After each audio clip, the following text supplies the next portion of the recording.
సమూయేలు రెండవ గ్రంథము 19వ అధ్యాయము. మరియు సౌలు కుమారుడగు మెఫీబోషెతు రాజును నెదుర్కొనుటకు వచ్చెను. రాజు పారిపోయిన దినము మొదలుకొని అతడు సుఖముగా తిరిగి వచ్చిన నాటి వరకు అతడు కాళ్లు కడుగుకొనకయు గడ్డము కత్తిరించుకొనకయు బట్టలు ఉదుకుకొనకయు నుండెను. రాజును ఎదుర్కొనుటకై అతడు యెరూషలేమునకు రాగా రాజు, మెఫీబోషెతు, నీవు నాతో కూడా రాకపోతివేమని అతనినడిగెను. అందుకతడు, నా ఏలినవాడా రాజా, నీ దాసుడనైన నేను కుంటివాడను గనుక గాడిద మీద గంత కట్టించి ఎక్కి రాజుతో కూడా వెళ్లిపోదునని నేననుకొనగా నా పనివాడు నన్ను మోసము చేసెను. సీబా, నీ దాసుడనైన నన్ను గూర్చి నా ఏలినవాడవును రాజువు నగు నీతో అబద్ధమాడెను. అయితే నా ఏలినవాడవును రాజువు నగు నీవు దేవదూత వంటి వాడవు. నీ దృష్టికి ఏది అనుకూలమో దాని చేయుము.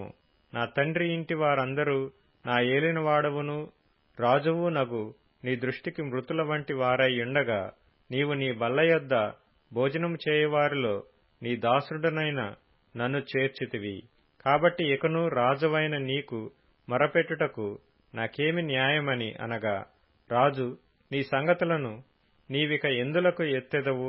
నీవును సీబాయును భూమిని పంచుకొనుడని నేనాజ్ఞ ఇచ్చితిని గదా అనెను. అందుకు మెఫీబోషెతు, నా ఏలినవాడవగు నీవు నీ నగరికి తిరిగి క్షేమంగా వచ్చియున్నావు గనుక అతడు అంతయు తీసుకొనవచ్చుననెను. మరియు గిలాదీయుడగు బర్జిల్లయి రోగెలీము నుండి యొర్దాను అద్దరికి వచ్చి రాజుతో కూడా నది దాటెను. బర్జిల్లయి 80 సంవత్సరముల వయసు కలిగి బహు ముసలివాడై ఉండెను. అతడు అధిక ఐశ్వర్యవంతుడు గనుక రాజు మహనయీములో నుండగా అతనికి భోజన పదార్థములను పంపించుచూ వచ్చెను. యెరూషలేములో నా యొద్ద నిన్ను నిలిపి పోషించెదను. నీవు నాతో కూడా నది దాటవలెనని రాజు బర్జిల్లయితో సెలవీయగా, బర్జిల్లయి, రాజువగు నీతో కూడా యెరూషలేమునకు వచ్చుటకు ఇక నేనెన్ని దినములు బ్రతకబోవుదును? నేటికి నాకు 80 ఏండ్లాయెను. సుఖ దుఃఖములకున్న భేదమును నేను గుర్తింపగలనా? అన్నపానముల రుచి నీ దాసుడనైన నేను తెలుసుకొనగలనా? గాయకుల యొక్కయు గాయకురాండ్ర యొక్కయు స్వరము నాకు వినబడునా? కావున నీ దాసుడనగు నేను, నా ఏలినవాడవును రాజువు నగు నీకు ఎందుకు భారముగా నుండవలెను? నీ దాసుడనైన నేను నీతో కూడా నది దాటి అవతలకు కొంచెము దూరము వచ్చెదను గాని రాజువగు నీవు నాకంత ప్రత్యుపకారము చేయనేలా? నేను నా ఊరియందుండి మరణమై నా తల్లిదండ్రుల సమాధియందు పాతిపెట్టబడుటకై అచ్చటికి తిరిగి పోవునట్లు నాకు సెలవిమ్ము. చిత్తగించుము.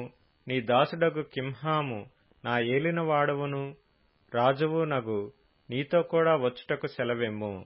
నీ దృష్టికి ఏది అనుకూలమో దానిని అతనికి చేయుమని మనవి చేయగా, రాజు, కింహాము నాతో కూడా రావచ్చును. నీ దృష్టికి అనుకూలమైన దానిని నేను అతనికి చేసెదను. మరియు నా వలన నీవు కోరినదంతయు నేను చేసెదనని సెలవిచ్చెను. జనులందరూ రాజును నది అవతలకు రాగా రాజు బర్జిల్లయిని ముద్దు పెట్టుకుని దీవించెను. తరువాత బర్జిల్లయి తన స్థలమునకు వెళ్లిపోయెను. యూదావారందరూ ఇశ్రాయేలు వారిలో సగం మందియు రాజును తోడుకొని రాగా రాజు కింహామును వెంటబెట్టుకుని గిల్గాలునకు వచ్చెను. ఇట్లుండగా ఇశ్రాయేలు వారందరూ రాజునొద్దకు వచ్చి, మా సహోదరులగు యూదావారు ఎందుకు నిన్ను దొంగిలించుకొని నీ ఇంటివారిని నీ వారిని యొర్దాను యువతలకు తోడుకొని వచ్చిరని ఎడగగా, యూదావారందరూ, రాజు మీకు సమీప బంధువుడై ఉన్నాడు గదా, మీకు కోపమెందుకు? అలాగుండినను మాలో ఎవరమైనను రాజు సొమ్ము ఏమైనను తింటిమా? మాకు ఇనాము ఏమైనా ఇచ్చెనా అని ఇశ్రాయేలు వారితో అనిరి. అందుకు ఇశ్రాయేలు వారు, రాజులో మాకు 10 భాగములున్నవి. మీకంటే మేము దావీదునందు అధిక స్వాతంత్ర్యము గలవారము. రాజును తోడుకొని వచ్చుటను గురించి మీతో ముందుగా మాట్లాడిన వారము మేమే గదా, మీరు మమ్మను నిర్లక్ష్యము చేసిరేమి అని యూదావారితో పలికిరి. యూదావారి మాటలు ఇశ్రాయేలు వారి మాటల కంటే కఠినముగా ఉండెను. సమూయేలు రెండవ గ్రంథము 20వ అధ్యాయము. బెన్యామీనీయుడగు బిక్రీ కుమారుడైన షబాయను పనికిమాలిన వాడొకడు అచ్చటనుండెను. వాడు, దావీదునందు మనకు భాగము లేదు, యెష్షయి కుమారుని యందు మనకు స్వాస్థ్యము ఎంతమాత్రమునూ లేదు. ఇశ్రాయేలు వారలారా, మీరందరూ మీ గుడారములకు పొండని బాకా ఊది ప్రకటన చేయగా, ఇశ్రాయేలు వారందరూ దావీదును విడిచి బిక్రీ కుమారుడైన షబను వెంబడించిరి. అయితే యొర్దాను నది నుండి యెరూషలేము వరకు యూదావారు రాజును హత్తుకొనిరి. దావీదు యెరూషలేములోని తన నగరికి వచ్చి తన ఇంటికి తాను కాపుగా నుంచిన తన ఉపపత్నులైన 10 మంది స్త్రీలను తీసుకొని వారిని కావలిలో ఉంచిన వారిని పోషించుచుండెను గాని వారి యొద్దకు పోకుండెను. వారు కావలి అందుంచబడిన వారై బ్రతికినంత కాలము విధవరాండ్రవలే ఉండిరి. తరువాత రాజు అమాశాను పిలువనంపి 3 దినములలోగా నీవు నా దగ్గరకు యూదావారినందరినీ సమకూర్చి ఇక్కడ హాజరు కమ్మని ఆజ్ఞాపించగా, అమాశా యూదావారిని సమకూర్చుటకై వెళ్లిపోయెను. అతడు ఆలస్యము చేసినందున అతనికి నిర్ణయించిన కాలము మీరిపోయినప్పుడు దావీదు అబీషైని పిలువనంపి, బిక్రీ కుమారుడైన షబా అబ్షాలోము కంటే మనకు ఎక్కువ కీడు చేయును. వాడు ప్రాకారములు గల పట్టణములలో చొచ్చి మనకు దొరకకపోవునేమో గనుక నీవు నీ ఏలిన వాని సేవకులను వెంటబెట్టుకొని పోయి వాని తరిమి పట్టుకొనుమని ఆజ్ఞాపించెను. కాబట్టి యోవాబు వారును కెరేతీయులను పెలేతీయులను బలాఢ్యులందరూ అతనితో కూడా యెరూషలేములో నుండి బయలుదేరి బిక్రీ కుమారుడగు షబను తరమబోయిరి. వారు గిబియోనులో ఉన్న పెద్ద బండ దగ్గరకు రాగా అమాశా వారిని కలియవచ్చెను. యోవాబు తాను తొడుక్కొనిన చొక్కాయకు పైన బిగించియున్న నడికట్టుకు వరగల కత్తి కట్టుకొనియుండగా ఆ వర వదులై కత్తి నేలపడెను. అప్పుడు యోవాబు అమాశాతో, నా సహోదరా, నీవు క్షేమముగా ఉన్నావా అనుచు అమాశాను ముద్దు పెట్టుకున్నట్లుగా కుడిచేత అతని గడ్డం పట్టుకొని, అమాశా యోవాబు చేతిలోనున్న కత్తిని చూడకును తన్ను కాపాడుకొనకును ఉండగా యోవాబు అతని కడుపులో దాన్ని గుచ్చెను. గుచ్చిన తోడనే అతని పేగులు నేలకు జారి ఆ దెబ్బతోనే అతడు చనిపోయెను. యోవాబును అతని సహోదరుడగు అబీషయ్యును బిక్రీ కుమారుడగు షబను తరుముటకు సాగిపోగా, యోవాబు బంటులలో ఒకడు అతని దగ్గర నిలిచి, యోవాబును ఇష్టులైన దావీదు పక్షముననున్న వారందరూ యోవాబును వెంబడించుడని ప్రకటన చేసెను.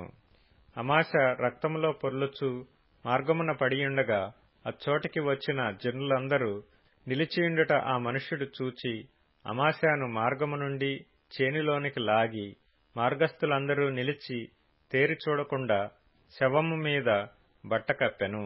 శవము మార్గము నుండి తీయబడిన తరువాత జనులందరూ బిక్రీ కుమారుడగు షబను తరుముటకై యోవాబు వెంబడి వెళ్లిరి. అతడు ఇశ్రాయేలు గోత్రపు వారందరి యొద్దకును, ఆబేలు వారి యొద్దకును, బేత్మయకా వారి యొద్దకును, బెరీయులందరి యొద్దకును రాగా వారు కూడుకొని అతని వెంబడించిరి. ఈ ప్రకారము వారు వచ్చి ఆబేలు బేత్మయకాయందు బిక్రీని ముట్టడి వేసి పట్టణపు ప్రాకారము ఎదుట బురుజు కట్టగా యోవాబు వారందరూ ప్రాకారమును పడవేయుటకు దానిని కొట్టిరి. అప్పుడు యుక్తిగల ఒక స్త్రీ ప్రాకారము ఎక్కి, ఓహో, ఆలకించుడి, ఆలకించుడి, నేను అతనితో మాట్లాడునట్లు యోవాబును ఇక్కడికి రమ్మని చెప్పుడని కేక వేయగా యోవాబు ఆమె దగ్గరకు వచ్చెను. అంతటా ఆమె, యోవాబువు నీవేనా అని అతని నడుగగా అతడు నేనే అనెను. అందుకామె, నీ దాసురాలనగు నేను నీతో మాట్లాడుదునా అని అడుగగా అతడు మాట్లాడవచ్చుననెను. అంతటా ఆమె, పూర్వకాలమున జనులు ఆబేలునందు సంగతి విచారింపవలనని చెప్పుట కద్దు. అలాగున చేసి కార్యములు ముగించుచూ వచ్చిరి. నేను ఇశ్రాయేలునందు నిమ్మళస్థులలోనూ యథార్థవంతులలోనూ చేరిక అయిన దానను. ఇశ్రాయేలీల పట్టణములలో ప్రధానమగు ఒక పట్టణమును లయము చేయవలనని నీవు ఉద్దేశించుచున్నావు. యెహోవా స్వాస్థ్యమును నీవెందుకు నిర్మూలము చేయుదువని చెప్పగా యోవాబు నిర్మూలము చేయను, లయపరచను, అలాగున చేయనే చేయను. సంగతి అది కానే కాదు. బిక్రీ కుమారుడగు షబా అను ఎఫ్రాయిము మన్యపు వాడు ఒకడు రాజైన దావీదు మీద ద్రోహము చేసి ఉన్నాడు. మీరు వానిని మాత్రము అప్పగించుడి, తోడనే నేను ఈ పట్టణము విడిచి పోవుదునని చెప్పగా, ఆమె యోవాబుతో, చిత్తము, వాని తల ప్రాకారము పైనుండి పడవేయబడునని చెప్పి పోయి, తాను యోవాబుతో పలికిన యుక్తిగల మాటలను జనులందరికీ తెలియజేయగా, వారు బిక్రీ కుమారుడగు షెబ యొక్క తలను ఛేదించి యోవాబు దగ్గర దాని పడవేసిరి. కాగా అతడు బాకా ఊదించిన తరువాత జనులందరూ ఆ పట్టణమును విడిచి ఎవరి గుడారములకు వారు పోయిరి. యోవాబు యెరూషలేమునకు రాజునొద్దకు తిరిగి వచ్చెను. యోవాబు ఇశ్రాయేలు దండు వారందరికీ అధిపతి అయి ఉండెను. అయితే కెరేతీయులకును పెలేతీయులకును యెహోయాదా కుమారుడగు బెనాయా అధిపతి అయి ఉండెను. అదోరాము వెట్టి పనులు చేయువారి మీద అధికారి అయి ఉండెను. అహీలూదు కుమారుడగు యెహోషాపాతు రాజ్యపు దస్తావేజుల మీద ఉండెను. షవా లేఖికుడు, సాదోకును అబ్యాతారును యాజకులు, యాయీరీయుడగు ఈరా దావీదునకు సభాముఖ్యుడు. సమూయేలు 2వ గ్రంథము 21వ అధ్యాయము. దావీదు కాలమున 3 సంవత్సరములు విడవకుండా కరువు కలగగా దావీదు యెహోవాతో మనవి చేసెను. అందుకు యెహోవా ఈలాగున సెలవిచ్చెను: సౌలు గిబియోనీయులను హతము చేసిన గనుక అతనిని బట్టియు నరహంతకులగు అతని ఇంటివారిని బట్టియు శిక్షగా ఈ కరువు కలిగెను. గిబియోనీయులు ఇశ్రాయేలీల సంబంధికులు కారు, వారు అమోరీయులలో శేషించిన వారు. ఇశ్రాయేలీలు మిమ్మును చంపమని ప్రమాణపూర్వకంగా వారితో చెప్పియుండిరి గాని, సౌలు ఇశ్రాయేలు యూదాల వారి యందు ఆసక్తి గలవాడై వారిని హతము చేయచూచుచుండెను. రాజగు దావీదు గిబియోనీయులను పిలువనంపి, నేను మీకేమి చేయగోరుదురు? యెహోవా స్వాస్థ్యమును మీరు దీవించినట్లు దోష నివృత్తికై దేనిచేత నేను ప్రాయశ్చిత్తము చేయుదునని వారిని అడుగగా, గిబియోనీయులు సౌలు అతని ఇంటివారును చేసిన దాని నిమిత్తము ప్రాయశ్చిత్తము కలుగుటకై వెండి బంగారులే గాని ఇశ్రాయేలీలలో ఎవరినైనను చంపుటయే గాని మేము కోరుటలేదనిరి. అంతట దావీదు, మీరేమి కోరుదురో దానిని నేను మీకు చేయుదుననగా, వారు మాకు శత్రువులై మమ్మను నాశనము చేయుచు ఇశ్రాయేలీల సరిహద్దులలో ఉండకుండా మేము లయమగునట్లు మాకు హాని చేయనుద్దేశించిన వాని కుమారులలో 7 మాకు అప్పగించుము.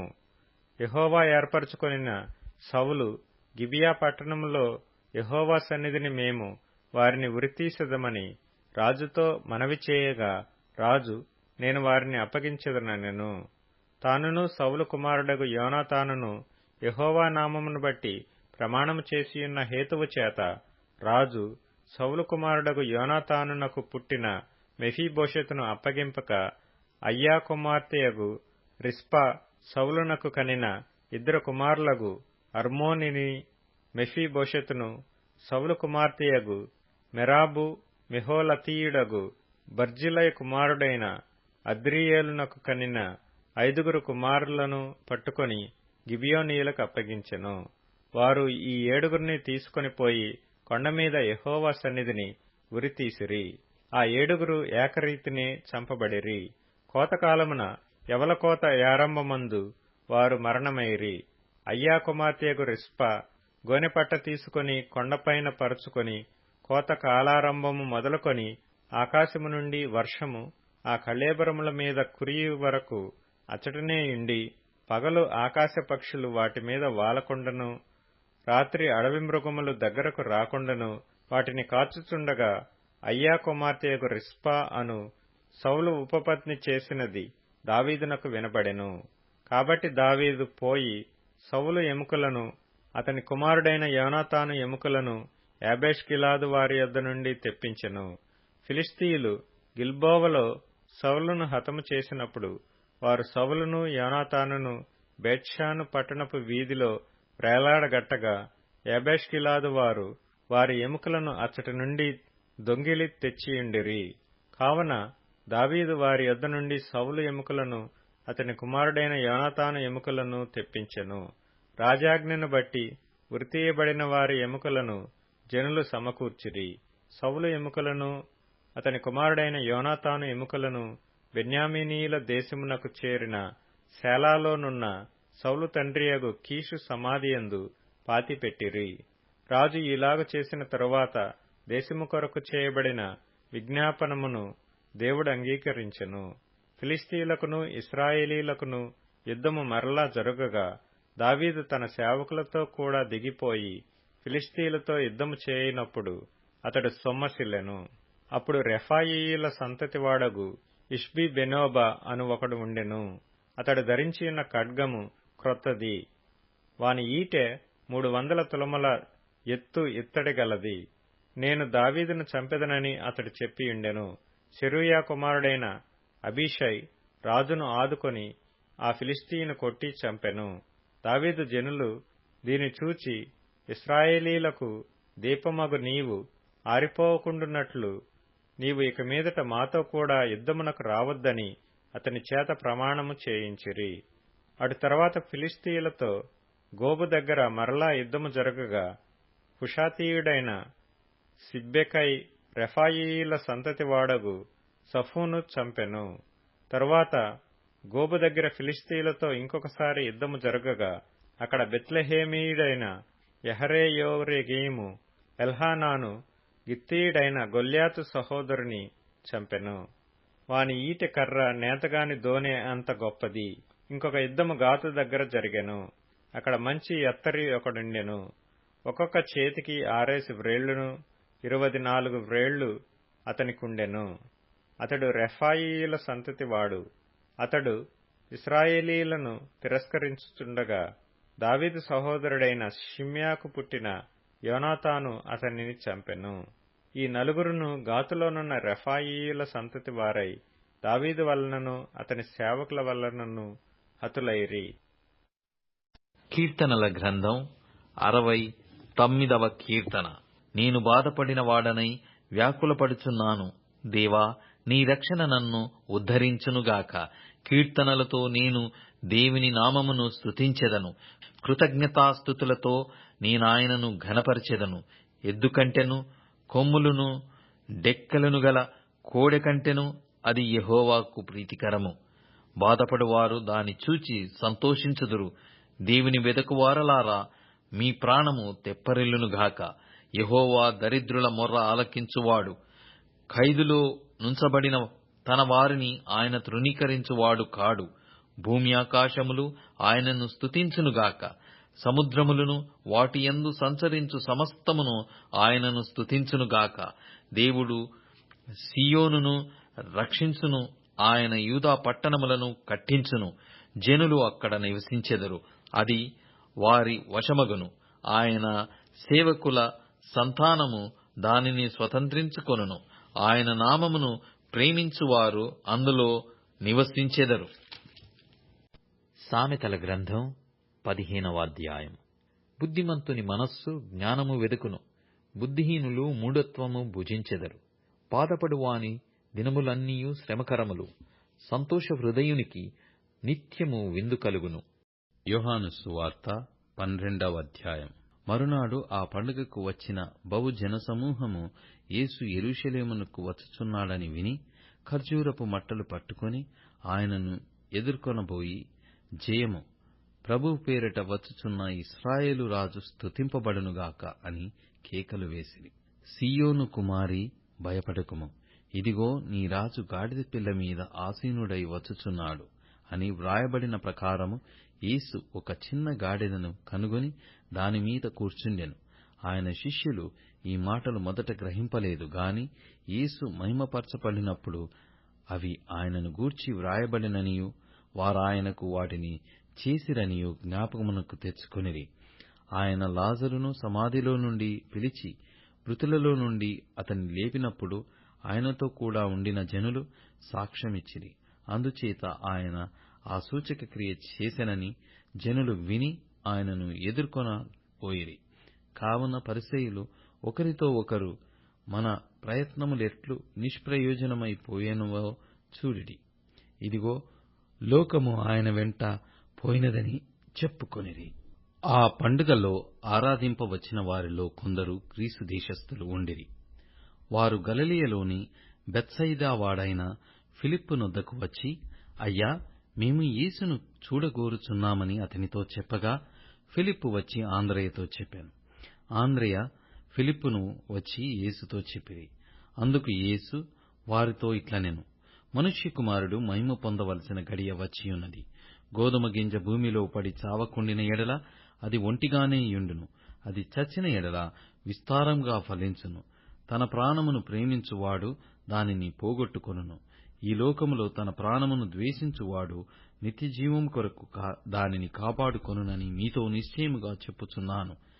ఒకడు నన్ను సేవించిన ఎడల నన్ను వెంబడింపవలెను.